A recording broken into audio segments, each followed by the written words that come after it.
नमस्कार किसान साथियों, आज हम आपको बताने वाले हैं कि सोयाबीन की फसल में आपको कौन कौन सी दवाओं का स्प्रे करना है, कौन कौन से खाद डालना है, आपको समय समय पर आपकी फसल का कैसा ख्याल रखना है, किन किन बातों का आपको ध्यान रखना है, खरपतवार के लिए आपको कौन सा स्प्रे करना है और कब करना है।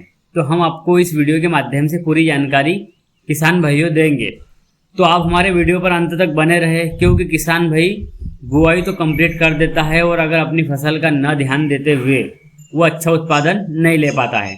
तो किसान भाइयों, यही मैं आपको बताऊंगा कि आपकी सब फसल का समय समय पर ध्यान कैसे दे, आपको कौन से समय पर कौन सी दवा का स्प्रे करना है, कौन से समय पर खाद आपको देना है, खरपतवार को लेकर आपको किन किन बातों का ध्यान रखना है। तो किसान भाइयों, हम पूरी जानकारी आपको इस वीडियो के माध्यम से बताएंगे, तो आप हमारे वीडियो पर अंत तक बने रहे। और अगर आप नए हो तो हमारे वीडियो को सब्सक्राइब करें और बेल आइकन दबाना ना भूलें। तो किसान भाइयों, बिना देर कर वीडियो को स्टार्ट करते हैं। तो किसान भाइयों, सोयाबीन में खरपतवार का आपको विशेष ध्यान देना होगा, क्योंकि बहुत ज़्यादा ज़रूरी है। अगर खरपतवार का ध्यान नहीं रखते हैं तो आपको पैदावार में 30 से 40% तक कम उत्पादन होगा। किसान भाइयों, खरपतवार के लिए आप निंदाई गुड़ाई का भी तरीका अपना सकते हैं और रासायनिक दवाओं से भी खरपतवार को खत्म कर सकते हैं। आप सोयाबीन की बुआई के 24 घंटे के अंदर खरपतवार नाशक का उपयोग ना करें, क्योंकि अगर आप सोयाबीन की उगने के बाद खरपतवार नाशक का उपयोग करते हैं तो उससे सोयाबीन की फसल को झटका लगेगा और उसका उत्पादन पर सीधा असर पड़ेगा। आप बुआई के 15 से 20 दिन के बाद खरपतवार का प्रयोग कर सकते हैं। इसके बाद 50 दिन तक खेत में कोई भी खरपतवार आपके खेत में नहीं उगेगा। तो किसान भाई, ये तो हो गई खरपतवार का आपको विशेष ध्यान देना है। अगर हम बात करें किसान भाइयों खाद की, तो आपको खाद कब देना है और किन समय पर देना है।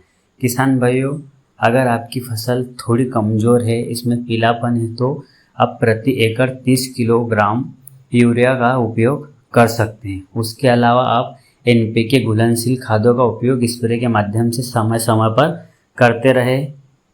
आप 20 से 25 दिनों के बाद प्रति एकड़ 1 किलोग्राम NPK 19-19 का स्प्रे भी कर सकते हैं और 50 दिन के बाद प्रति एकड़ किलोग्राम 0.5-234 खाद का उपयोग भी आप कर सकते हैं और 65 से 70 दिन के बाद प्रति एकड़ आपको किलोग्राम 0.050 खाद का उपयोग स्प्रे के माध्यम से कर सकते हैं। और अगर आपको फसल कमज़ोर दिखती है, फसल में दाना अच्छे तरीके से नहीं दिखता है, तो 60 दिनों के आसपास आप प्रति एकड़ 10 किलोग्राम कैल्शियम नाइट्रेट का उपयोग कर सकते हैं। किसान भाइयों, सोयाबीन को नाइट्रोजन की ज़्यादा आवश्यकता नहीं होती है, इसलिए सोयाबीन में ज़्यादा नाइट्रोजन का उपयोग आप ना करें तो ही अच्छा होगा। किसान भाई, ये तो खाद के स्प्रे की बात हो गई। हम बात करें सोयाबीन फसल के लिए कीट और रोगों की बात करें, तो आपको बता दें कि कीटों और रोगों के लिए आपको कब और कितने दिन बाद स्प्रे करना है।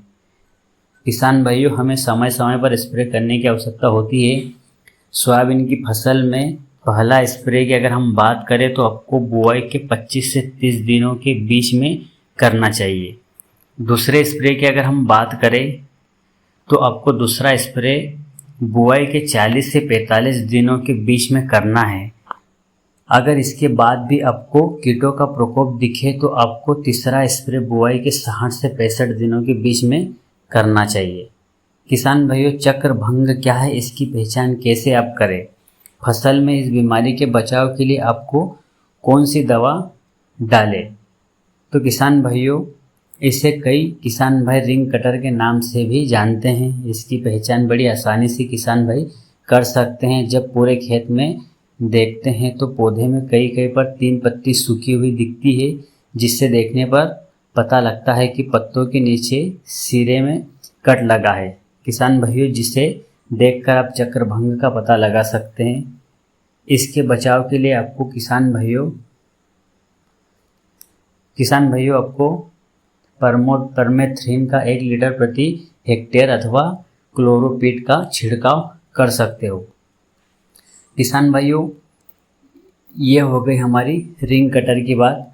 हम आपको बताएं पीला मोजेक की अगर हम बात करें तो यह एक विषाणु जनित रोग है।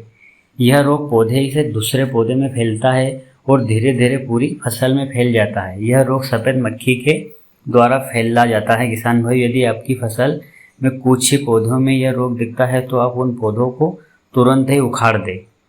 यदि रोग ज़्यादा पौधों में फैल जाए तो आपको बिना देर करे तुरंत ही दवाई का स्प्रे आपको करना चाहिए। किसान भाइयों, डाइमेथोएट एवं मेटासिस्टोमैक्स का जो आपको 500 से 600 मिलीलीटर दवा का स्प्रे करना है, या फिर आप थामोमेथो कसाम का भी आप 100 ग्राम दवाओं को 500 से 600 लीटर पानी में घोल बनाकर प्रति हेक्टेयर की दर से छिड़काव कर सकते हो।